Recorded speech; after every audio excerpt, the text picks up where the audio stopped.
si suñuy différentes plateformes di nuyu aussi Pape Sané ak surtout ñi nekk hors du pays mu di la diaspora. La diaspora sénégalaise ñu ngi leen di nuyu waaye à l'intérieur du pays ñi joteewul ci télé bi di ñu déglu sur la 93.6 également ñu beral leen nuyoo Issa ñu ñëw ci divers yi. divers yi dañ koy door ak faj feebar bi la di Covid 19 Covid 19 nag bu ñu sukkandikoo ci docteur Mamadou Ndiaye mi nga xam ne moo yore wàllum prévention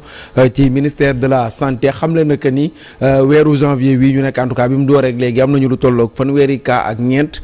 ci jàngoroy Covid 19 donc kon Covid ñëwaat na ci àdduna bi ak itam ci réewum Sénégal bu ñu sukkandikoo ci ministère de la santé docteur Mamadou Ndiaye directeur de la prévention ñu wax itam ci leneen mu di nag li nga xam ne daanaka tey jii itam nekk na au cœur de l' actualité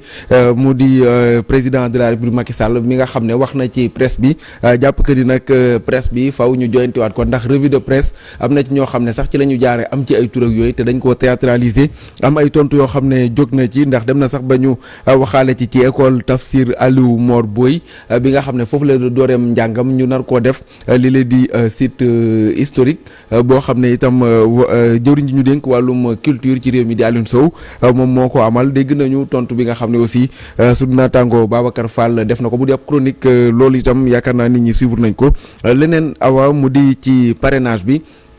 professeur Mary Teuw Niane moom itam mu génn jàpp que ni nag daanaka sax mbetteel la am mais itam jaaxle bi nga xamee ne ci lañ ko wax que ni identifiant bi ñuy amal ay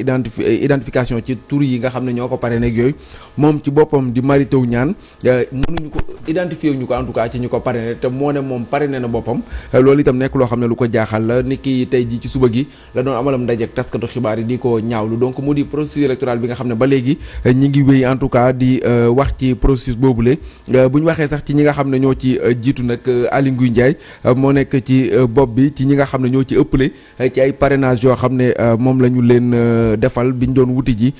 baatu askan wi mu di parrainage ci élection présidentielle yu 2024 ki la di Rose Wardini autant pour moi moom moo nekk en tout cas ci suuf ndax am na lu tolloo 45 031 parrains yoo xam ne ñoo daal di boot candidature am Aly Ngouille Ndiaye am 55 185 donc kon moom moo ci ëppale ci ay parrainage yoo xam ne en tout cas am na ko donte nag deuxième tour bi la dem doog a matal loolu le parce que aussi gis nañ liste bi nga xam ne ñu ngi koy partagé bu ba léegi mais aussi ñi jàll ci premier tour bi am na ci ñoo xam ne sax ñi ngi ci digg bi ñu ci bari jiitu nañ leen mais ñoom ñi jàll premier tour aussi xam naa ne faw ñu sóoraale ñaari tour yi daal ba xam ci wàllum point yeeg yooyu ndax du ñuy njëkk a jàll ñoom la ñuy ëppal ay points yu ñu leen di jox wala déet Awa Diop Ndiaye. incha allah Issa mais Pape dañuy tàmbalee ak yow par rapport ak la sortie du président de la République qui défraie la chronique tey jii mais li ñuy ñaawlu moo di ne presse internationale taxaw ngay xas sa presse sup réew tey jii. Bon, déjà dañ koy méttitlu même si quelque part je dis que la presse pendant 12 ans a prêté le flanc liggéey ba mu waroon def un travail de critique vis-à-vis du régime du président Macky Sall vis-à-vis même du président Macky Sall defuñu ko la preuve fan yii passé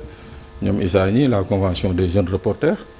moom nañu sargal pour service rendu à la presse après ils nous diront quel service il a rendu à la presse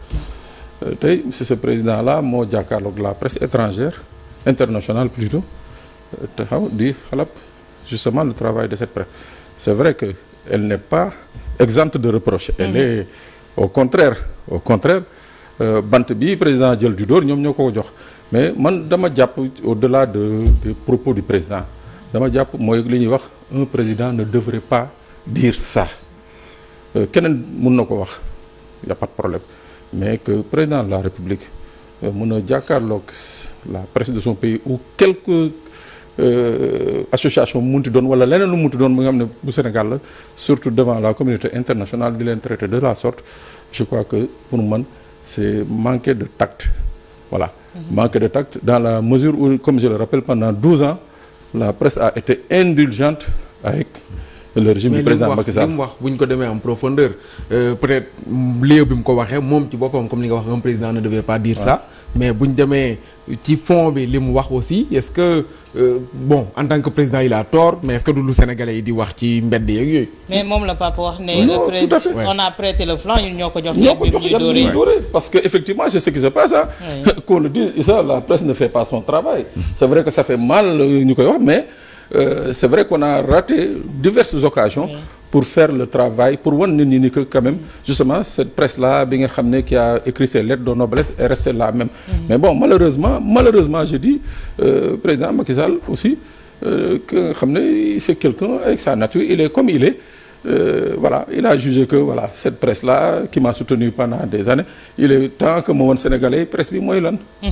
Et par rapport à la position de Aliou Sow du ministre Aliou Sow ci décision bi nga xamante ne jël na ko école bi nga xamante ne fa le président commencé ses humanités mu bëgg koo classer patrimoine également. waaw xam nga genre ministre Aliou Sow yi ce sont les gens qui ne rendent pas service au président de la République nañu waxante dëgg. Moi je ne vois pas quelle est la pertinence école boobu ñuy jël di ko classé monument historique patrimoine historique je ne vois pas man gisuma ba tey jii j'aurais compris les 12 ans yi fi président Macky Sall wala depuis qu'il est dans les affaires de l'État en 2001 mu amoon ay aménagement ay affaires ya nga xam ne daf na ko fa indi ko ci école boobu indi ko foofu ci Foundiougne ba nga xam ne tey jii école boobu dana nekk une école de référence bu ñuy wax ci wàllu résultat ñu ne école bii de ay résultat parce que président Macky Sall bi muy nekk premier ministre jàpp na ci bi muy nekk ministre de l'intérieur bi muy nekk président de l'Assemblée nationale ainsi de suite mais à l'état actuel des choses mais il y a plein de monuments yi nga xam ne qui devraient justement sur lesquels le ministre là devrait se pencher pour ne ñii dañ leen di classer mais lii c'est juste ay nit ñi nga xam ne dañoo politique ba nga xam ne finalement amatuñu lu ñuy politiquer léegi lii la ñuy politiquer pour ut lu neex président mais vraiment c'est dommage quand même qu'on ne rende pas service au président il faut organiser comme ni ma koy waxee vraiment une sortie honorable pour le président mais arrêter di ko dugal ci ay affaires yi nga xam ne qui ne tiennent même pas à la route. D'accord daanaka dañ koy yàqal sax. dañ koy yàqal peut-être jox ko ay tur nit ñi ñenn ñi doon nañ ci wax buñ koy jox ay tur ak yooyu mais dem ba jëlab école ne da nga koy jox patrimoine historique parce que fa la jànge loolu mën naa ne sax da koy yàqal parce que nit ñi ku nekk dina ci wax ak yooyu te est-ce que moom si boppam sax bu fekkente ne woon dinañ ko tàggu c'est des politiques yoo xam ne moom lañ ci amal. mais ce qui se passe est-ce que mën nañ ko assimiler à une république. en tout cas daal mbir yi jaaxasoo na parce que ñi ngi waaj a génn c'est sûr que président de la république dootu ko nekkati ginnaaw bu ñu génnee ci le 2 avril ku nekk di nga jéem a wut foo xam ne fa ngay jaar ak yooyu ñenn ñi aussi xëy na di wut lu ko neex mais moom ci boppam moo war a sonner la fin de la récréation quand même malgré que day quitter mais mu wax ak ñoom même bu fekkente ne yoratul de trop lim yore woon muy bâton ak carotte mais war na mën a toog wax ak ñoom quand même que dinañ jéem a gérer li fi des ci temps bi pour génn bu rafet. juste une petite précision man dama jàpp ni que dafa am ay nit ñi nga xam ne pour ñoom leur intérêt se trouve dans le fait d'entretenir benn flou ci président bi c'est-à-dire que au lieu de couper le président des intérêts partisans maanaam pour lui permettre de partir honorablement ñoom ils continuent à l'enfoncer dans la gestion d'intérêts partisans donc loolu moo baaxul c'est-à-dire loolu day tax nit ki